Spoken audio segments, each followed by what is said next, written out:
Hello, hello, hello. welcome. If you've never been to my channel, my name is 12 Gauge.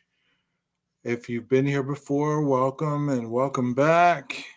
Hope you guys are having an awesome Wednesday. There's a lot going on in the world today. There was a court hearing for the Idaho 4. I didn't really catch a lot of it because I was working, but I did hear some of it. I'm going to talk very briefly on that. I'm going to talk a little bit about the Georgia case, um, and we're going to go into that a little bit. Um, I'd like to welcome you people. I guess I did that already. I just got home from work, so I'm a little frazzled. Today was a wonderful day, actually.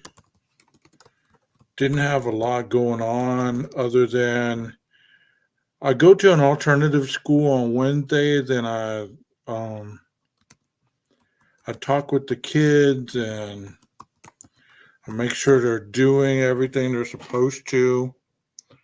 Make sure that they're not acting up, things of that nature. And today was a good day. We had an unsolved crime that happened in our town. And today we got some information about some kids that have something to do with that. So tomorrow, that's what I get to deal with once I get to work. It's how to address that, how to what we're going to do as far as sending them to detention, this, that, and the other. So I think everything's set up for that. So hopefully it goes pretty smoothly.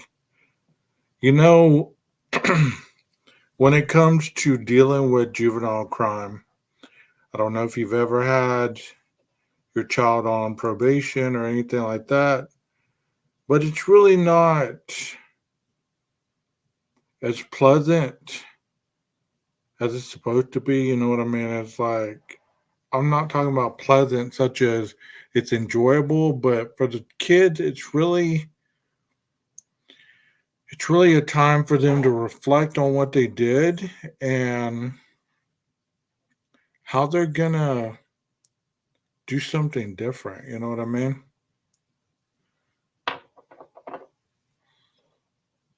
So most of the time, they don't really understand what's going on, other than they messed up and they gotta pay the price. Okay, first I'd like to start talking about Audrey Thompson, and here's some updated information. Let's go ahead and dive into this, and then we'll talk about it. It started as a missing child case that shocked a small Texas community. Now, investigators believe the young Texas girl was lured by a man her family is now calling a monster. The disappearance and subsequent murder of 11-year-old Audrey Cunningham has left the Polk County, Texas community devastated and her family shattered. Audrey's body was recovered from a Texas river following a nearly week-long search. Now we're learning more heartbreaking details about how the fifth grader died. According to the Harris County Medical Examiner's Office, Audrey died of homicidal violence, including blunt force trauma to the head. Investigators say when Audrey's body was recovered, a large rock was tied to her body, and the rope used was consistent with rope found in her alleged killer's car. Authorities arrested Don Stephen McDougal on February 16th, a day after Audrey was reported missing. At the time he was arrested, it was initially on an unrelated charge of aggravated assault. But 4 days after McDougal's arrest, authorities made the gruesome discovery. At this time, I sadly announced that Audrey's body was located at the Trinity River on the U.S. Highway 59. My heart aches with this news, and I express with my deepest sympathies and condolences to everyone who knew, who cared for, and loved Audrey. The Sheriff's Office, we will continue to process the evidence that has been gathered to ensure that the justice for Audrey It's horrible whenever we see cases like this that involve children, missing children, and now we found that she's killed. So, and it is sometimes hard to know when it is with children, if it's a family friend or maybe a stranger when they're walking home. We've seen all sorts of situations like that. So I just, That is quite devastating because you have to be kind of very vigilant and mindful of who you have your children around these days. I mean, anybody that has any kind of exposure with them has the potential to harm them of some sort if they are not of sound mind or they have some kind of devious behavior that you don't know about. It's very heartbreaking. This story is very heartbreaking, and I wanted to update it because you know it's quickly kind of shuffled off the pages since it happened. It's almost like, well, they found her body, so let's move on. Let's go ahead and move on until the trial. But think about this, the way that she was found bound to a rock to hold her down so that nobody could really find her body, that she was in the river, and it was just terrible, terrible, terrible how she was discovered. Um, McDougal lured her away from the bus stop, took her, did what he was gonna do, whether it was revenge for the family on some type of issue or it was just his deviant behavior kicking in.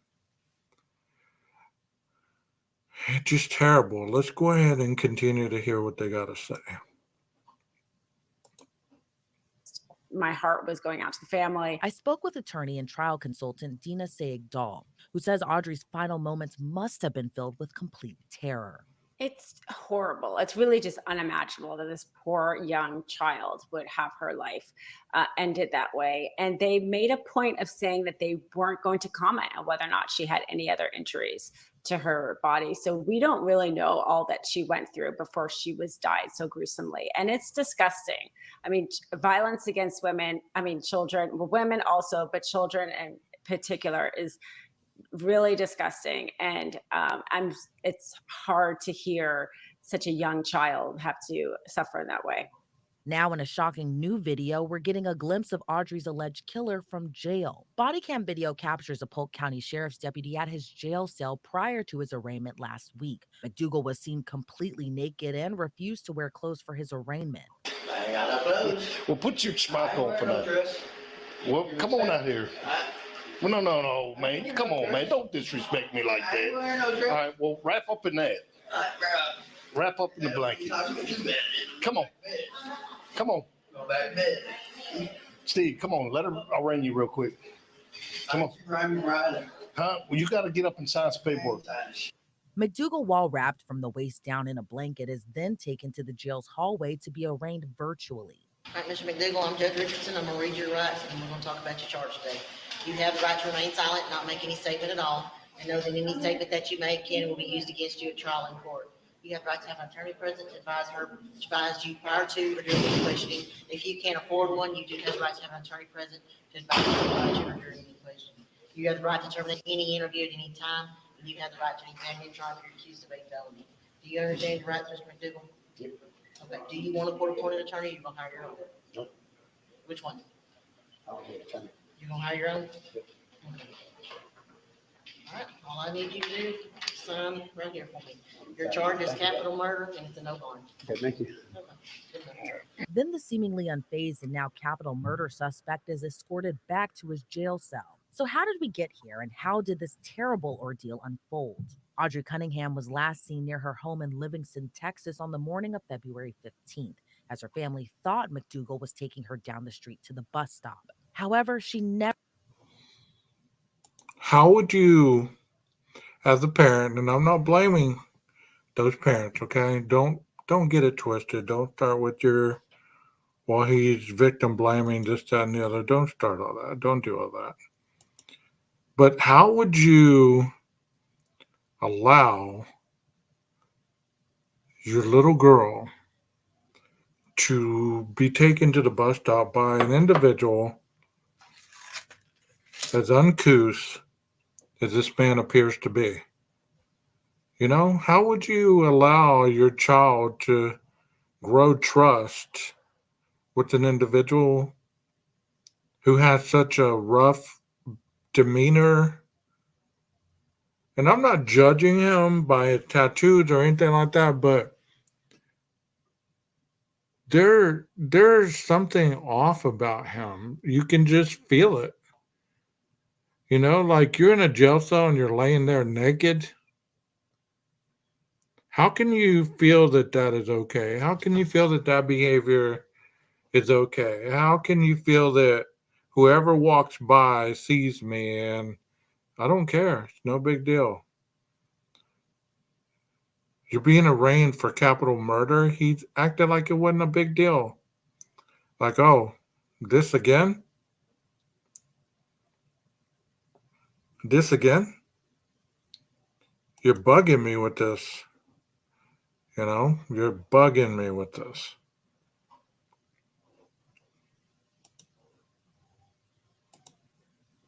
Never made it to the bus that morning. School officials told the Polk County Sheriff's Office the bus never picked her up, nor did she come to school that day. An Amber Alert was issued to help find Audrey, and her father Joshua even posting this message to social media pleading for help to find his daughter. Authorities later recovered a bag resembling the 11-year-old's Hello Kitty backpack that was found near the Lake Livingston Dam. Audrey's disappearance had the Livingston community on the lookout for her, with one of the searchers reportedly being McDougal himself. Sheriff Byron Lyons told CNN McDougal joined the search and was even seen knocking on neighborhood doors to ask if anyone had seen Audrey. On February 17th, investigators publicly identified McDougal as not just the last person to see Audrey, but also as a person of interest. Officials say they located Audrey's body using cell phone records, video analysis, and information from McDougal himself.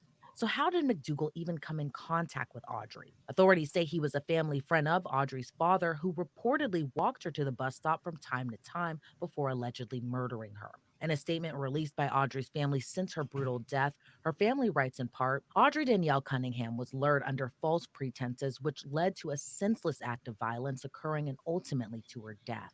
Tragically, Audrey's death occurred at the hands of a monster we thought was a friend only 10 days after Audrey's 11th birthday. Audrey was a charismatic, beautiful, talented, and kind young lady. She loved singing, dancing, reading, and painting, and was even learning the skills of a tattoo artist. Most of all, caring for and playing with animals was her passion, and Audrey's aspirations were to become a veterinarian or an animal trainer.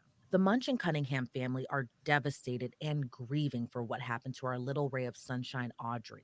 We're being attacked and criticized on social media platforms for showing compassion and mercy to this formerly incarcerated person. But our interactions with this person were a result of our faith. Unfortunately, the system failed us due to a loophole in the sex offender registration system. Don Stephen McDougal had a history of disrespect for a young female child, but it didn't show up when we checked the registry before allowing him to stay in our old camper in our backyard while he tried to start a new life. Had we been aware of what we know now, this man would have never set foot on our property, much less been a part of our little girl's life. You know, I didn't know all that as far as how he knew them, how he ended up on their property, how he ended up befriending the little girl. It's just tragic how something like this can happen in a blink of an eye. Here today, gone tomorrow. You know, Audrey didn't deserve this. The family didn't deserve this. And to have an individual that's locked up, acting like being locked up is his second home. He's acting like it's no big deal. You know, he had that. So I get to do what I want in here. You know, I'm good. I'm in here. I can be who I am. Which, if that's how people want to live their life, there's no judgment here, bro. No judgment at all. But what I can tell you is to hurt innocent people like you did It's just tragic that that's how you spent your life. Because you had prior charges to that. So it's just tragic that you chose to take a little girl's life who entrusted you with hers. And let's move on from that case.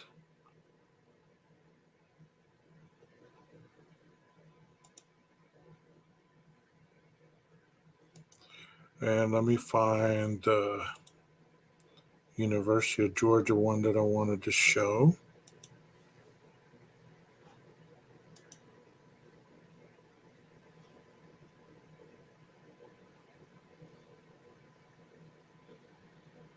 You know, it's hard to see things like that. It's hard to hear how nonchalantly people are about killing another person these days. It's almost like it's not a big deal. It's almost like, it's just part of life. I'm going to get caught. I'm going to go to jail. No real consequence. And if they kill me, these people are probably mentally, emotionally, spiritually dead anyways,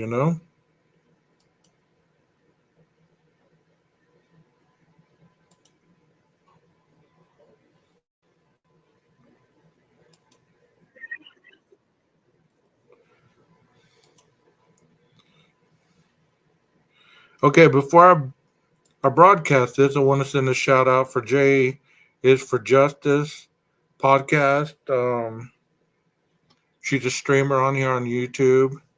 I don't know her. I've never really talked to her. I've seen some of her streams before, but it seems like she has a 2-minute stream that I was interested in sharing. So a shout out to Jay is for Justice.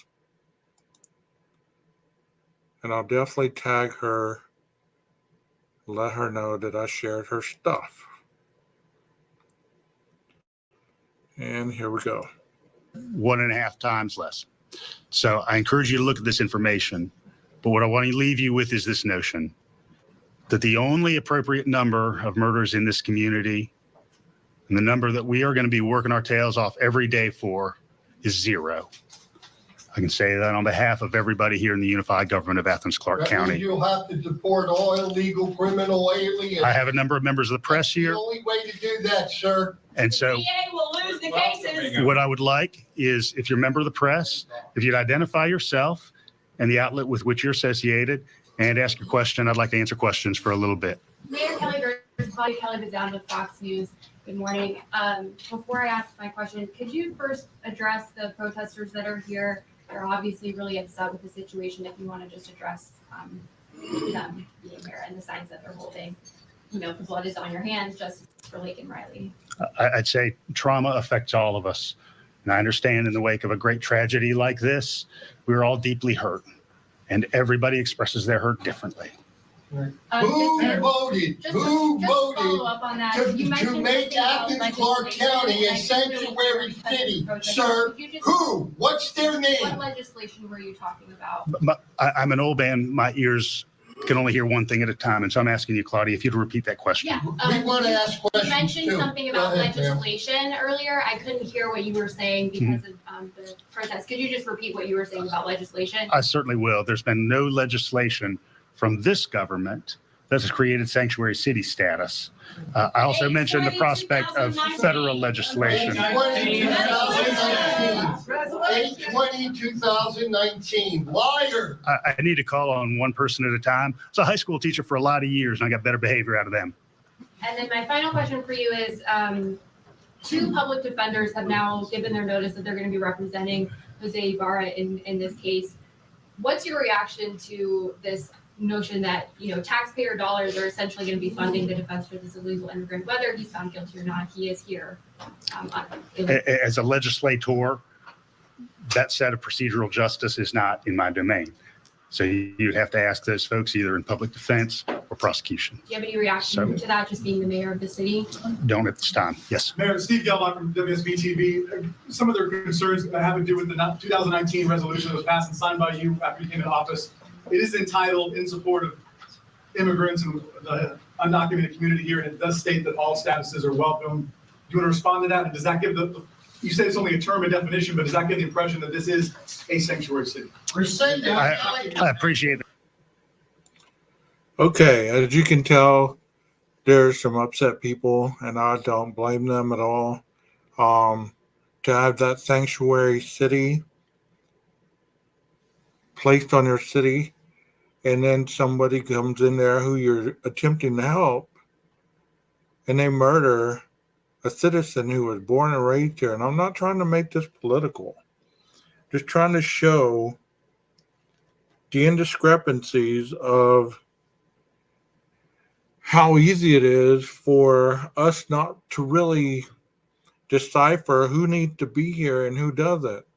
There's not very much of a screening, evaluations, mental health histories, any of this stuff. We got people of our own walking the street that we have to worry about most of the time, much less illegals that are coming in here without even being on the radar. So this is part of what they're talking about, and it's very disturbing. The question. Thank you very much for asking. I need to be able to answer clearly, so I'll need the voices in the room to listen. Appreciate that. Are you going to rescind it? What I'd like to note is that here in Athens, Clarke County, we center our work in the public sector. You need to go, sir. We don't want to hear from you no more. You're not defending us. You're not upholding your oath of office, sir. You are lawless. You are a criminal. I'm trying to ask a question. So your press members. If non-members of the press, yeah, I'm a press member. Might be asked to leave. The people. We created this government, and we pay your salary. You do what we want you to do, not what you want to do. That's the problem with this lawlessness in our country. You're not upholding your I've got a oath, question from a member of the sir. press. So obviously that gives the impression to the community and even parents out there who are sending students to your city to go to college. What do you say to that? I appreciate the question. Thank you very much. I want to say that we center our work here in Athens, Clarke County, in people's humanity. And part of everybody's humanity is the expectation of human dignity. While 2019 was not that long ago, you might remember the dynamic we were living in the late teens in this country, where you had the President of the United States speaking in the most vile terms about people who were foreign born. And you had that notion metastasizing in places like Charlottesville. This is an invasion. When I was younger, I was a criminal. And you know what I thought about doing? Crossing the border to Mexico to get away from my crimes. Son, I'm going to ask you to leave. Jesus Christ, he saved me, and I no longer live that lawless life. Which you do. Son, I'm going to ask you to leave. You are lawless, Mr. Mayor. I'll be glad to schedule some time with you if you'd like some individual time. Yeah.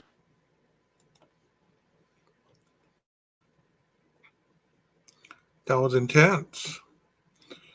Leave your comments down below. Let me know what you think about that, because that's a hot topic right now. We have more than one situation where we have illegals murdering American citizens, murdering children.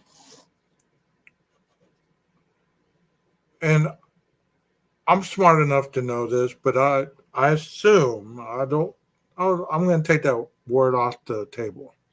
I don't want to assume anything. I would suggest, I'm sure that most people that are listening to this are smart enough to know the difference between a militant illegal, a cartel illegal, a person that's coming to another country to escape what they've done in their own country, criminal acts, things of that nature.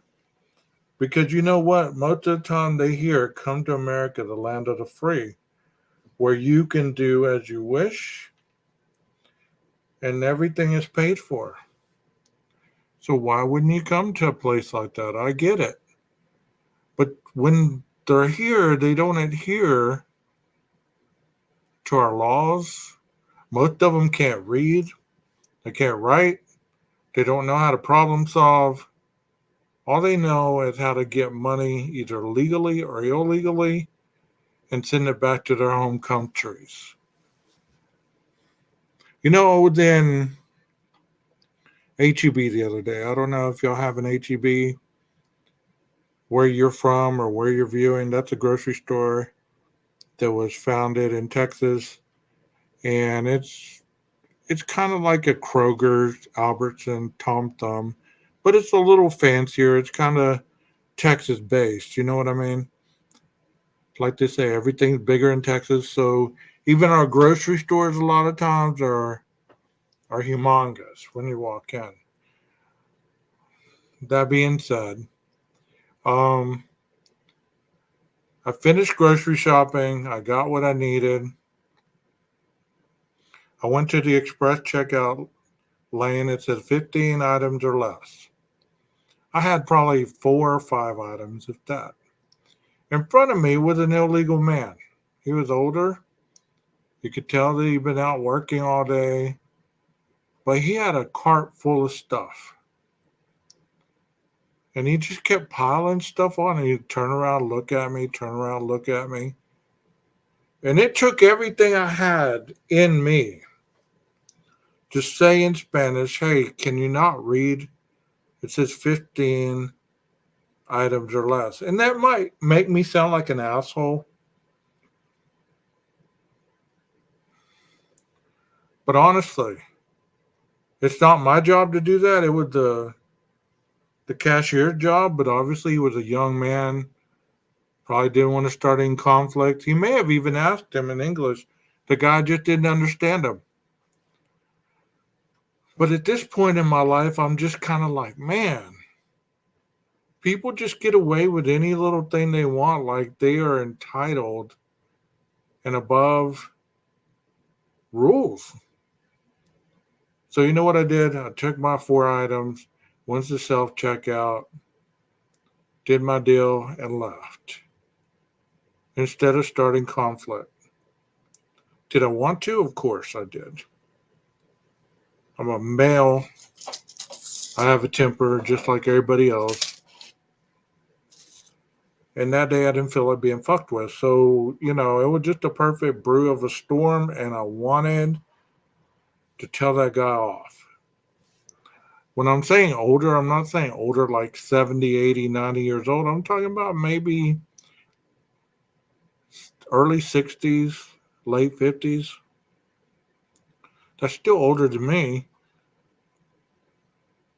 But my fire still burns high. You know what I mean? So at times I get in those situations and I'm like, man, gosh, I just want to fuck this dude up. Excuse my language. But I've learned that if I do that, everything I've worked so hard for just go down the drain. So there's 2 updates on 2 cases. As far as the Idaho 4, I'm sure you'll stream the case from somebody's page. You'll listen to it. You'll understand it. What they're basically doing today was they were trying to get the motion on change of venue, which the state was saying was premature. So they really weren't dealing with that. They were still talking about discovery. They were talking about setting dates for certain motions to be addressed and then giving the other side to counter that. And then the state threw out a date out there, March 3rd, 2025. The defense said, no way, we can't do that, blah, blah, blah. We're having a hard time getting discovery. We're having a hard time interviewing people. We have experts. We have, you know, the liabilities, people that, you know, for some reason he's found guilty, the innocence phase and all this stuff, you know, blah, blah, blah, blah, blah. So they were going back and forth, back and forth. Nothing really got resolved today. But another court date. I didn't stay around long enough to hear it. I'm sure you'll find it somewhere if you need it. But it wasn't really that interesting. But what I have noticed lately is there's people going back and picking up little breadcrumbs, as I call them, and dissecting them even more. Now people are back to Dylan and Bethany. Once again, they're back to some people are still on the Linda Lane kick with the filters and everything else. Some people are still diving back into the frats. Some people are, just rehashing things that have been talked about. I don't want to be that guy. I don't. The only thing that I've really seen lately that was quite interesting that I'd heard about probably about 4 or 5 months ago was this person who was talking with the father of one of the victims. They were talking through text messages. And there were some of the text messages that the father had typed that really made me open my eyes because he had gotten that information from the grand juror that was on the grand jury. And if that really was from him, then if that's what really was told to him, then Brian is pretty much toast. Because he was stating on it that there's video of, Brian being in the area more than the Linda Lane one, more than the 11 or 1112 camera. He said that there's actually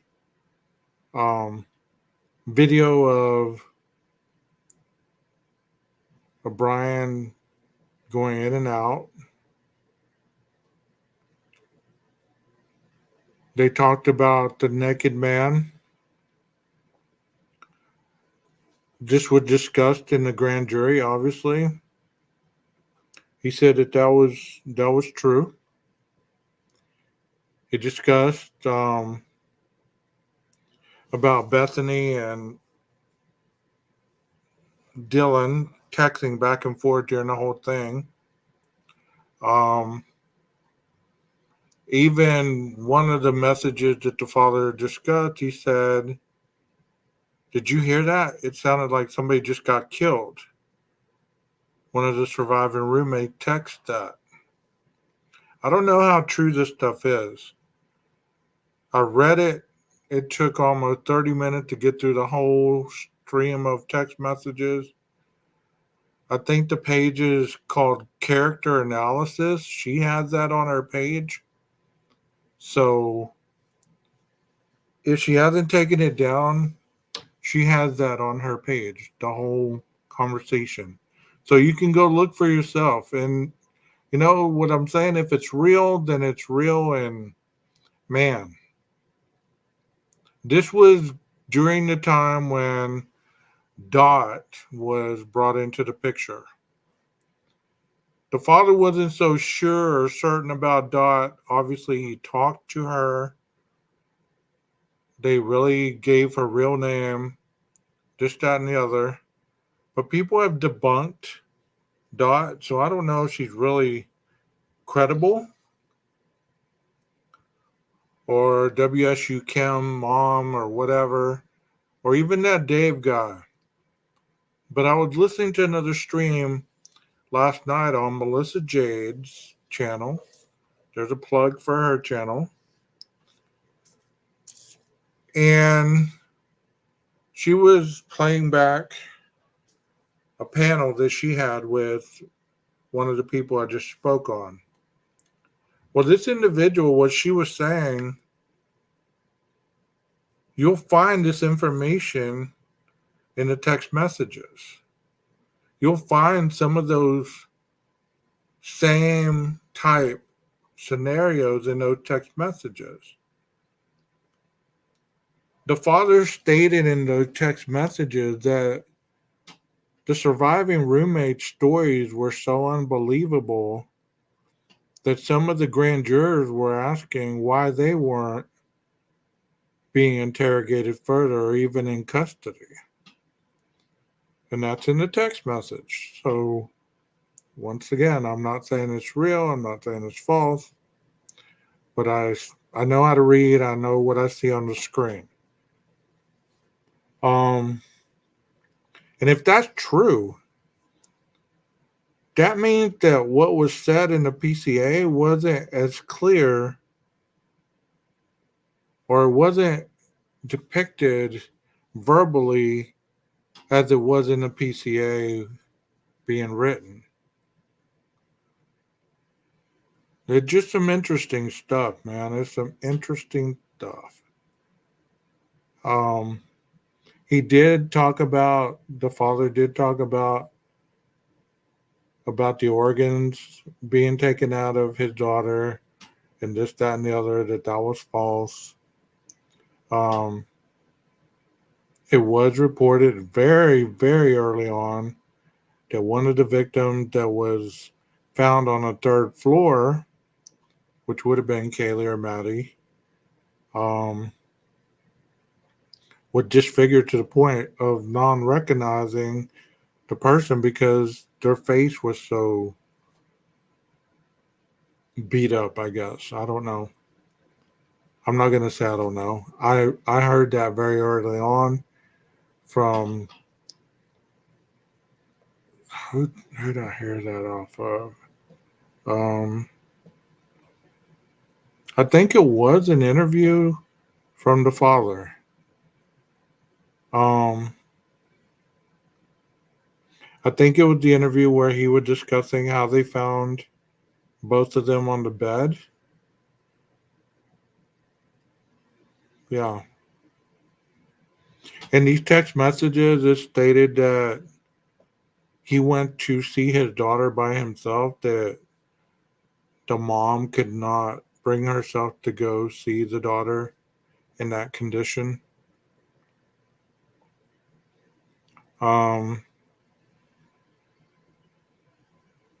It's just sad all the way around. It's just sad. You know, some of the stuff that has been, I wouldn't say leaked, because I mean they meant to say it.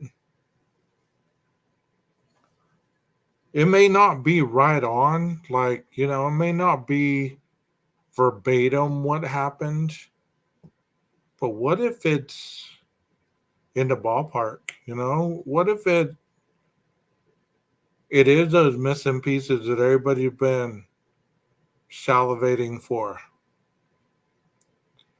And even though you can't prove it, it is what you've been looking for, asking for. But the fact is that there's people that say, oh, that's not real. This person's crazy. This person's this, this person's that.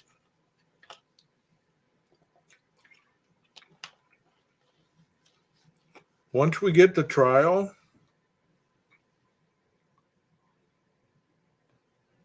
it may be found out that they weren't as crazy as they were being made to be.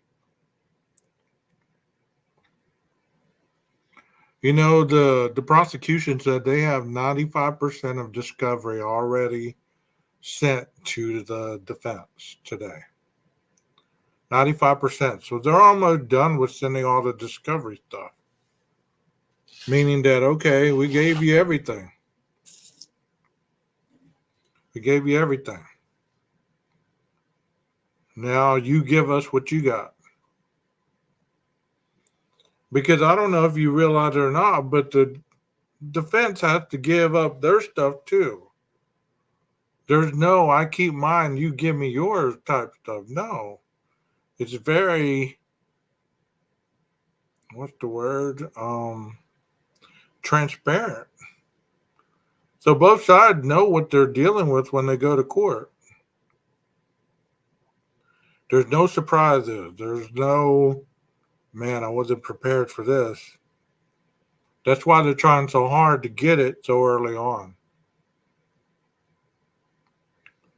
You know, I'm really, as much as I still want to talk about it in these streams and, you know,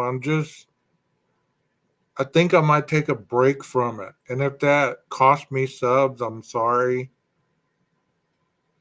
I might still bring it up a little bit here, a little bit there, but I mean, it feels foolish to discuss something that has no real teeth to it right now. It's kind of like you got all the ingredients. You can't use some of the stuff that you thought that you needed. Like, let's say you're baking a cake. You got the eggs, you got the cake mix, you got the milk, but you don't have the butter and you don't have the cake pan. So therefore, you're sitting there going, okay, I'm going to make this cake, but I'm still going to figure out how to make it without getting it everywhere. And that's where we're at. Everybody who's looking at this case, that's where we're at. We all have all the ingredients that we feel that we need. We just don't have a way to put everything together that makes sense. Because if we don't use the right product for the right ingredients, we're not going to get the desired result. And you know what? At the end of the case, if none of my theories, if none of my videos made any kind of tilting toward the right outcome, or even if I was so far out there that I wasn't even in the ballpark, that's cool, because this ain't my area of expertise. Not yet, anyways. I'm still going to school learning about it. That's why I talk about it, because I try to understand it visually, because I'm a visual learner. So when I do the videos on due process and, you know, exculpatory evidence and this, that, and the other, it makes more sense if I talk about it. Today, while I was watching that case, or I was watching the trial, or really wasn't a trial, it was a disposition, so to speak, on the motions. A lot of it made more sense than it did a year and so many months ago. Why? Because I've been studying that area this semester. So I understand the law and how it works. It's no longer listening to people who have no clue about what the law really entails. And they fail to tell you, just because in Texas the law is this, it's not the same law in Idaho. Not the same law in Pennsylvania. It may be a variance or close to, but it's not the identical law. There's only a select few states that the law is almost identical. So some of these creators fail to tell you that. So they act like the law is universal in the whole 50 states. There are certain areas of the law that cannot be applied to Idaho that Pennsylvania can apply. That's why it's difficult trying to formulate all these things, because he wasn't just in Idaho. He was in Washington. He was in Pennsylvania. They're trying not to violate his 14th Amendment or his 6th Amendment right or his 8th Amendment right or the right of due process. They're trying to do what they should do under the law. But if you don't know that, you're just thinking, hey, they're playing games. This is a joke. This isn't what I signed up for. This is not what I need to be listening to. They don't know what they're doing. That's not what this part of the of the circus is about. This is the part of continuing to say, hey, we know. One side saying, hey, we know this is our guy. The other side trying to say, no, there's no way. How can you know? You still haven't given me everything that you have on him to make him the guy.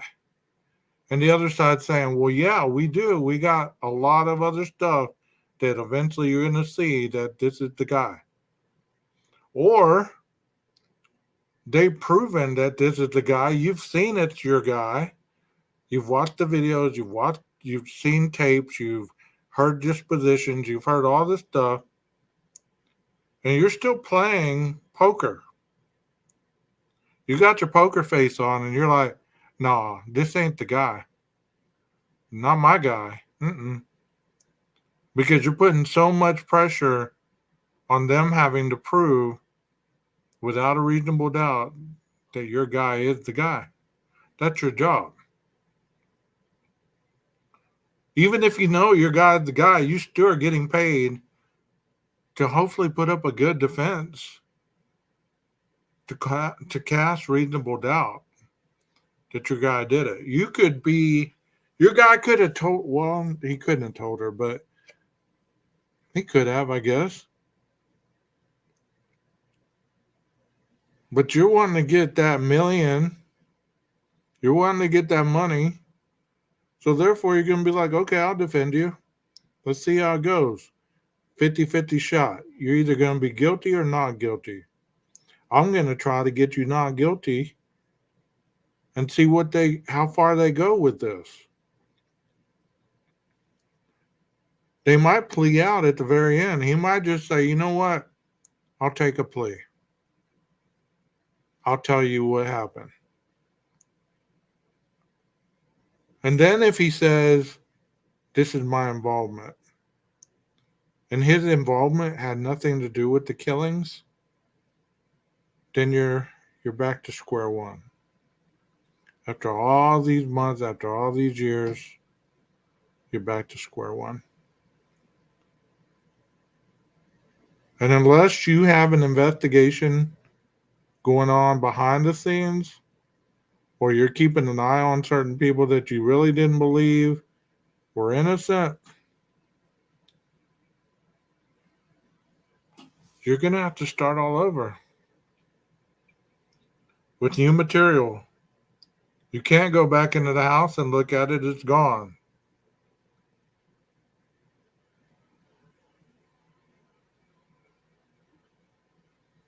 A lot of these witnesses are already tired of talking to the media. You think they're going to want to be dragged through the mud again?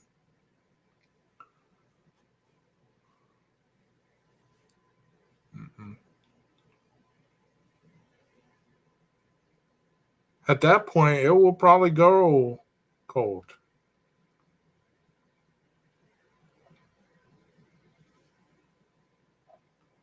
So it'd probably be the best thing for the prosecutor to bring their game if they want him guilty, or the defense to bring their game if they want him innocent. And don't get it twisted. It's going just the way it's supposed to. Every trial, every disposition, every motion has its own variation. Don't get all wrapped up with some of these people that are griping about how idiotic it looked or how despicable the judge was and how this and that and the other. You know how long it takes to be a judge? Do you know the education it takes to be a judge? Even though he's sitting up there and it's looking like he's just twiddling his thumbs and is bored, you know all the things he's having to review in his mind? All the cases of law and how to direct this show so he looked competent? Because you remember, I mean, I don't know if you saw the OJ case, but you remember Judge Ito? That fool looked like he was just half asleep most of the time. His eyes were closed. Most of the time, it looked like his eyes were closed. You go back on the OJ trial, that fool looked like he had just taken a nap after lunch. I didn't ever see him lose his temper. I didn't ever see him get excited or anything. He was just there to make sure, and this is all a judge is there for, to make sure that the state does not do any kind of shady stuff to violate the defendant's rights. That's it. There's some other things that he's there for, but that's the majority of it. Judge Ito.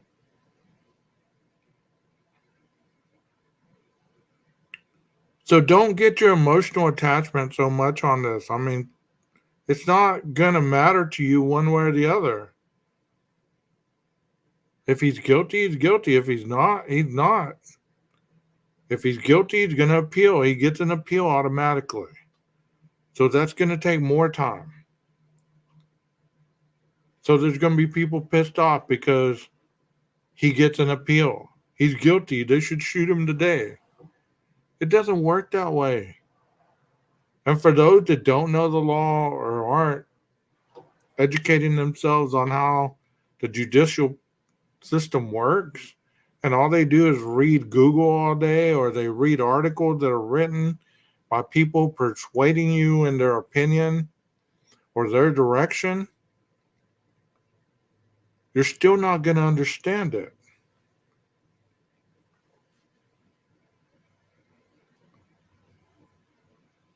So chill out a little bit. I was watching the chat room earlier. That thing was going. I'm like, damn, these people are typing fast. They're talking mad. They're angry. They're calling the judge an idiot because he doesn't know what caste is and this and that and the other.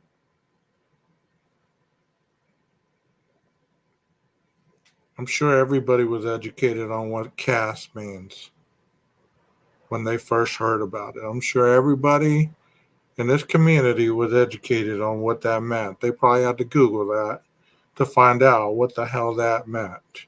And if they didn't, they probably worked in the cellular industry or some kind of industry that taught them what caste was.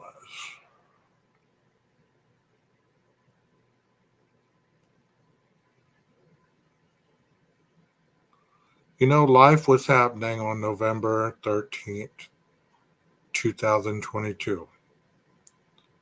At 11:58,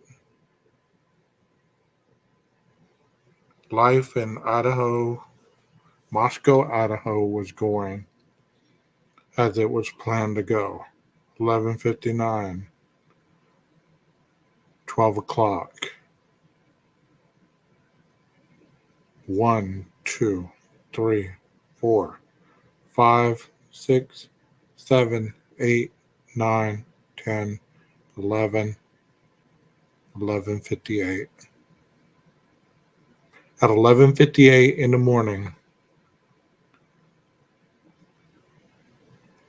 people's lives were changed forever. Most notably, the families of the 4 murdered college kids. The world had no dog in that fight. And they still don't. Oh, they can understand it. They might can relate. They've lost people that have been killed. They've almost been killed themselves. I'm not minimizing none of that. But you still don't have a dog in that fight unless you're related to that families. And then you have Brian's family when they figured out that he was the killer, allegedly. So you have all these families that are mourning and grieving and distraught. Then you have the world of true crime with their intensity, wanting to solve this crime overnight, rehashing and rehashing and rehashing.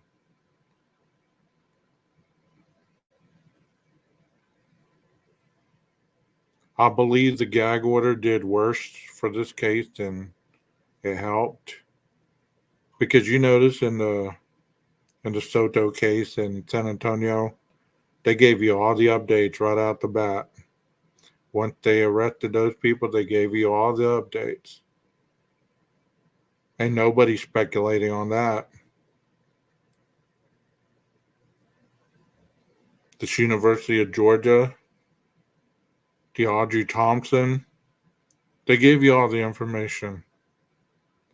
No speculation.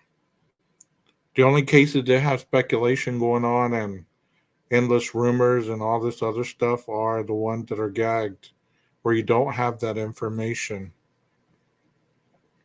Those other cases are just as big, they just haven't gotten that big as speculation because people know what happened. And if they just took the gag order off and said, this is what happened, this is what we got, people would have lost interest in this case a long time ago. Because they're focused on Brian. The whole world is focused on the mind of a killer. How could he have done this in 10 minutes? Some say he couldn't. Some say it was framed. Some say that it wasn't him driving around. Some say that it was other people. Some say it was a cartel hit. I guess in every one of those people's minds who believe that, they're right. One day we may know, and one day we might not. Is your life going to stop living because we don't know? I heard a creator say the other